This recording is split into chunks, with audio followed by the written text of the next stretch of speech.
nagpalaki din sa mga anak mo. May ibang pamilya na kasi yung tatay nila, Tyrone. Nilihim ko sa kanila yung pagkatao niya.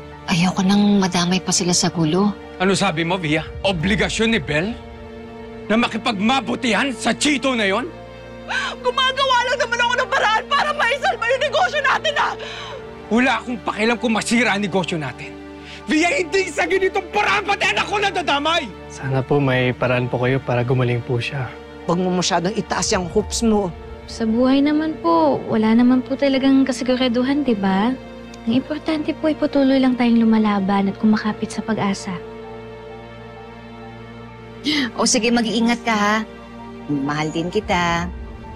Nasa iyo na nga ang anak ko. Pati ba naman ang lalaking mahal ko, kukunin mo pa rin?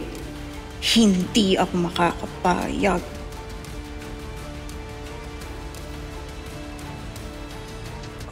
Paano, Darius? Nasa trabaho ko eh. Magkita na tayo mamaya sa bahay, ha? O sige, mag-ingat ka. Bye-bye.